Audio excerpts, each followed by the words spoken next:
Nathalie Audet de Remax Alliance. Aujourd'hui, on fait une capsule informative sur l'inspection des propriétés à Montréal.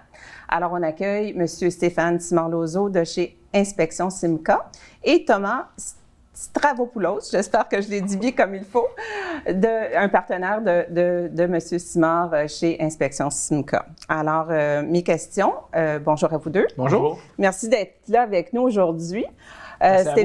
Oui, Stéphane, je voulais commencer avec toi. C'est quoi exactement le métier d'un inspecteur?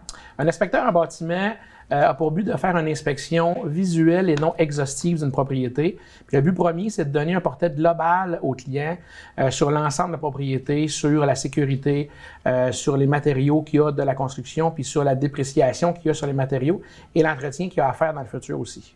Excellent. Alors, je passe la parole à mon collègue Marc-André Patnaud qui travaille dans mon équipe. Marc, tu as des questions pour Absolument. Bien, je vais faire un peu de pouce sur ce qu'il vient de mentionner, Stéphane. Pour toi, Thomas, petite question. Oui. Il mentionne une inspection qu'on appelle exhaustive versus visuelle. C'est quoi la différence, en gros? Donc, disons, une inspection visuelle, c'est ce que moi puis Stéphane, on fait presque à chaque jour. C'est vraiment visuel. Fait qu'on n'a pas le droit, disons, de nécessairement ouvrir un mur, faire vraiment des vérifications poussées. Fait que c'est ça la différence avec une inspection exhaustive. C'est lorsqu'on appelle, disons, un spécialiste qui va vraiment faire une expertise vraiment plus poussée sur un sujet. Merveilleux. Je présume que c'est hyper important pour un acheteur. Il achète une propriété, c'est peut-être sa première ou pas. Est-ce que pour lui, c'est primordial qu'il soit là ou pour vous, est-ce que c'est important qu'il soit là? Absolument, parce que durant l'inspection, le client il peut poser un paquet de questions, puis je suis vraiment là pour tout répondre à ces questions. Puis il n'y a vraiment pas de questions niaiseuses non plus.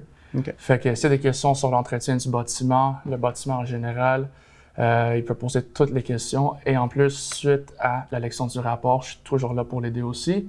Fait que s'il y a des questions tout de suite, je peux répondre. Ou même dans le futur également, je suis là pour ça. OK. C'est pas toujours évident. Il y a des mots un petit peu plus techniques parfois. Des fois aussi, donc, on peut comprendre. Stéphane, tu donnes-tu une note générale sur une propriété après que tu as fini ton inspection? Comment ça fonctionne? Malheureusement, non. On ne peut pas donner de note sur le bâtiment parce qu'on doit rester impartial et c'est le client qui doit décider lui-même, suite à l'inspection, comme on a dit tantôt, qu'on était idéalement d'être présent, c'est de se faire un portrait global de la propriété. Puis chaque personne a un seuil d'acceptation différent sur chacune des propriétés. Il y en a qui vont dire que les calfeutrants, pour eux autres, c'est pas grave. Il y en a pour d'autres que c'est grave. Fait qu'on aide le client, cependant, à se faire une thèse le plus précis possible sur le bâtiment. Mais question de rester impartial, on ne peut pas noter directement le bâtiment. Fait que tu t'ajustes à chaque situation. Exactement. Dire. Et puis, à chaque bâtiment aussi, dépendamment de l'âge, la qualité du bâtiment, puis ce qui arrive aussi comme situation pendant l'inspection. OK. Puis, Thomas, dans quel cas que vous recommandez un expert dont vous parliez tout à l'heure? Oui, fait que ça reste que vraiment un inspecteur, c'est quand même un généraliste. Fait que disons, s'il y a des points qui dépassent nos capacités, fait que disons, s'il y a une grosse fissure de fondation, on va engager un spécialiste. Ou disons, si des fois le monde va enlever comme des murs porteurs, on va engager plus un ingénieur en structure. Ah, intéressant. Ouais. Petite question pour toi. Oui. À travers les années, on a vu évoluer le domaine en tant que courtier, vous autres, évidemment, de l'intérieur. On a vu apparaître certains bidules, comme je vois sur la table présentement. On dit un peu dans notre adage, tu sais, les inspecteurs, ils ne voient quand même pas à travers les murs, mais j'ai l'impression qu'à travers le temps, si on parle d'outils comme un hygromètre, la lecture thermique, puis même, je pense que vous êtes rendu avec les drones. Exactement. Peux-tu nous en parler un peu plus de tout ça? Ben oui, Vandy, ça va de plus en plus loin. Autant que l'inspection est visuelle, ben on a de plus en plus d'outils pour aller à travers les murs, entre parenthèses, évidemment. On va être capable d'avoir des outils qui vont détecter beaucoup plus loin, comme la thermographie. Avec certains outils, on va être capable d'accoter le matériel. L'accoter comme celle-ci va jusqu'à 4 pouces à l'intérieur des matériaux. Évidemment, toujours dépendamment des matériaux. Puis il faut aussi connaître nos outils. On est capable d'aller chercher le taux d'humidité à l'intérieur ou à l'arrière des matériaux.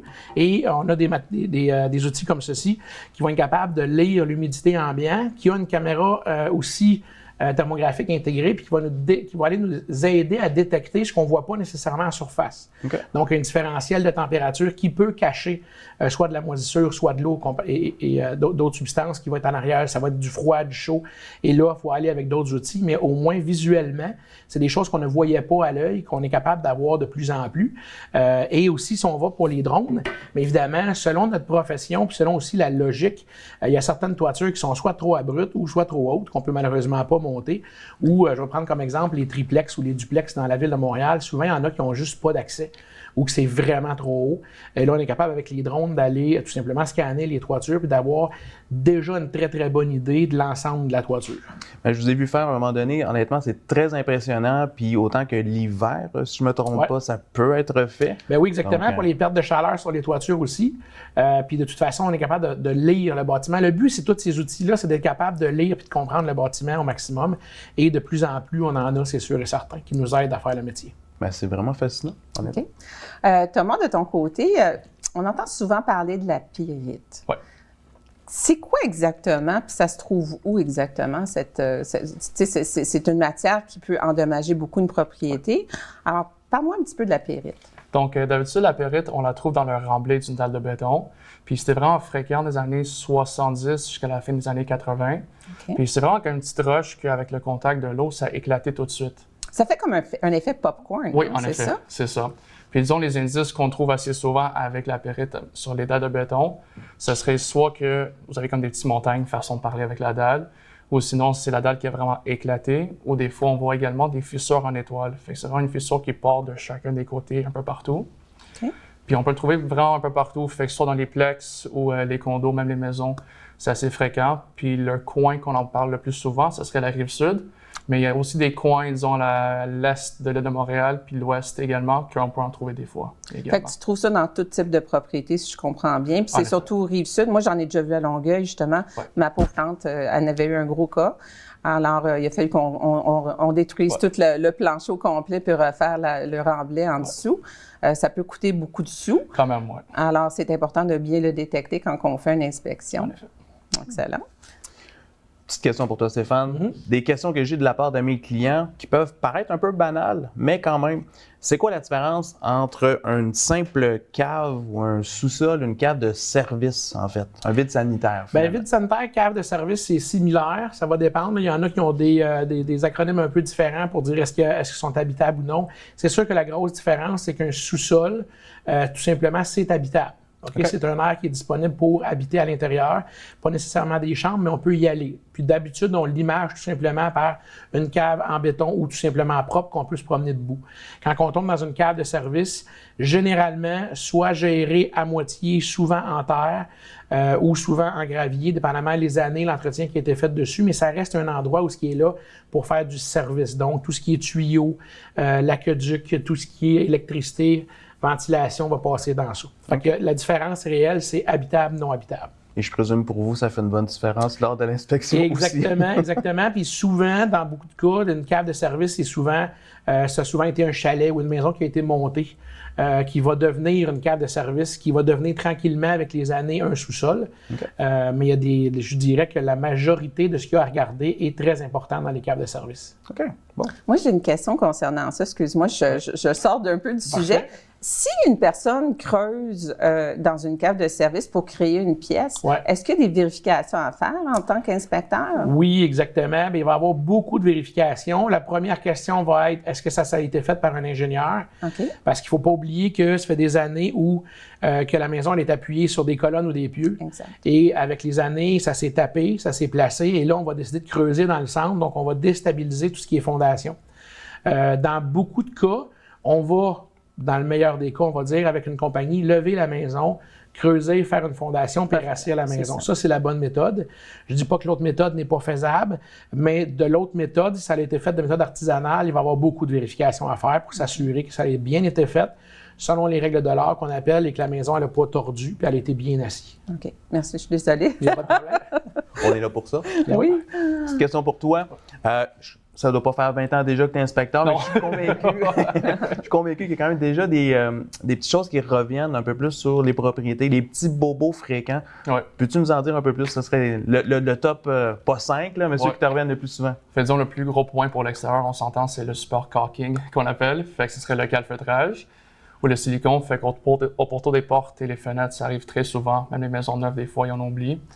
Par la suite, je dirais les fissures de fondation, c'est tout à fait normal au Québec qu'on va en avoir quelques-unes. Sinon, je dirais la toiture aussi, assez important à vérifier, voir l'état également, l'âge du bâtiment aussi. Par la suite, en rentrant dans le bâtiment, je dirais le plus gros point d'habitude au sous-sol, ça serait l'entrée d'eau à vérifier, le type de matériel, fait que ce soit du cuivre, du plomb ou de l'acier.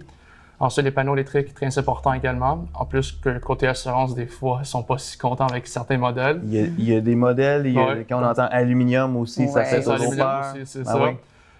Par la suite aussi, les réservoirs à eau chaude pour s'assurer que c'est pas plus que 10 ans. Encore une fois, côté assurance, ils n'aiment pas plus que 10 ans. Puis par la suite, je vous dirais aussi pour la maison, ce serait l'entretoit. Ça reste une place que assez souvent qu'on ne vérifie pas. Puis des fois, ça se peut qu'il y a de l'eau qui est rentrée, des taches de moisissure également. Fait qu'il y a quand même beaucoup de choses à vérifier aussi dans l'entretoit. Dans l'entretoit, évidemment, on est plus porté à mettre des cadeaux pour Noël. Ça va. Ouais, les sapins. C'est rare, on va aller faire un petit coup d'œil, un petit coucou à notre entretoit. Y a-tu des petites surprises qu'on peut voir en temps normal à part ça? Y a-tu des composantes des fois qui peuvent Des être petits amis des fois qu'on peut voir. Fait que disons des souris, la vermelle des fois également, c'est ça. Fait Raton laveur, j'ai raton déjà laveur vu. aussi, ouais. OK. Absolument. C'est ça. Alors, racontez-moi peut-être un petit cas vécu où est-ce que vous avez vraiment fait la différence pour un acheteur? Bien, aussi banal que... aussi banal, c'est pas nécessairement banal, mais vous allez comprendre, un ingénieur de profession en Europe, ça fait plusieurs années, qui a arrêté, mais qui est resté en Europe, et là, devait s'en venir ici pour se rapprocher de sa famille.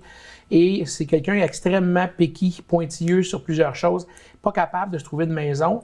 Il s'entêtait à ne pas vouloir inspecter. Donc, il faisait lui-même l'inspection parce que monsieur est ingénieur, avec tout le respect, mais toute sa vie en Europe, dans des climats complètement différents, et il n'était pas capable de se trouver une maison qui avait de l'allure pour lui ici. Et à un moment donné, on a réussi à jaser avec lui puis dire, écoutez, on va être là pour vous aider, on va vous épauler. Et quand il a compris la différence du climat, il s'est trouvé une maison instantanée. On a fait une inspection avec lui, on a expliqué le climat, ça a été instantané. Ça, c'est un beau cas parce que c'est plaisant, mais dans certains cas, on est capable de découvrir aussi certains points malheureux. Mais évidemment, on est là pour le client, c'est très important. Là. Mm-hmm. Mais en même temps, de trouver de quoi qui est majoritairement problématique, on va dire ça comme ça, c'est aussi pour ça qu'on vous embauche. Exactement. Donc, c'est une bonne nouvelle. C'est toujours malheureux, mais c'est une bonne nouvelle. C'est malheureux parce qu'il y a un problème. Tout problème a une solution, mais on est là pour les détecter. On ne veut pas se retrouver avec un citron. Oui, exactement. Et c'est là qu'il y a aussi une grosse différence entre un contracteur qui construit et un inspecteur qui est là pour inspecter l'évolution d'un bâtiment. C'est très, très différent aussi. Absolument. Alors, j'aimerais vous dire un gros merci à vous deux d'être venus aujourd'hui. Je trouve ça super intéressant. On aurait plein d'autres questions pour vous. Oui. En conclusion, j'aimerais dire l'importance de faire l'inspection en bâtiment quand on achète une propriété. C'est primordial. Il faut être accompagné par des spécialistes. L'inspecteur en bâtiment, c'est le plus important dans la transaction. Donc, moi, je conseille toujours de faire une inspection lors d'un achat. Alors, je vous remercie aujourd'hui pour votre accompagnement. Bonne journée.